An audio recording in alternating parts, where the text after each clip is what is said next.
and instability, like all these sabotaging behaviors where the relationship just implodes. So the thing about the subconscious is that it's going to simply attract you over and over and over the same thing if you don't work on that piece. And not only work on it, it's not about working on it, it's about becoming aware of what your driving energies and forces are. Meaning, become aware of what you are, what patterns you keep activating, and you're just used to it, and you're normalizing it.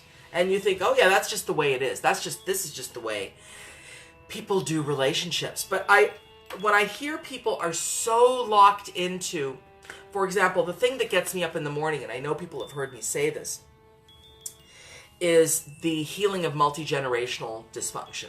So when people come into my office and they're parents and I'm hearing them do the exact same thing to their kids that was done to them, I gotta point it out, and it's a hard thing to hear. And it's happened to me a lot I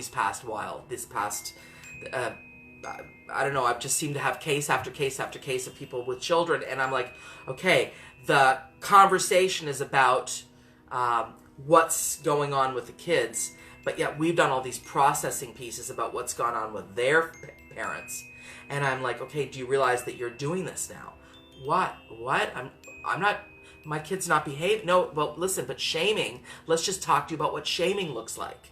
You were shamed, and this is what it felt like. But I'm not talking, no, but you kind of are. Let me translate what your version of shaming is kind of a repetition of the shaming you experienced. But there's such a normalization of shaming. Shaming and shaming words can become so, that's how you discipline a child. I'm just protecting my child, is what I hear.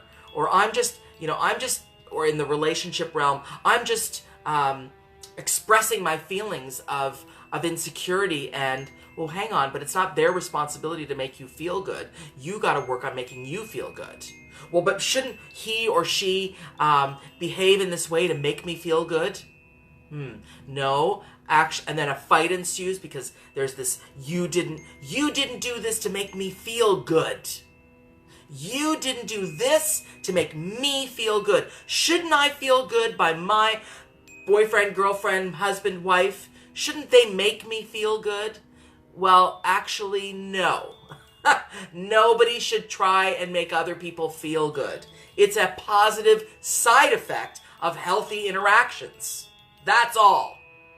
We make ourselves feel good. We do the work on ourselves. If people feel good in our realm,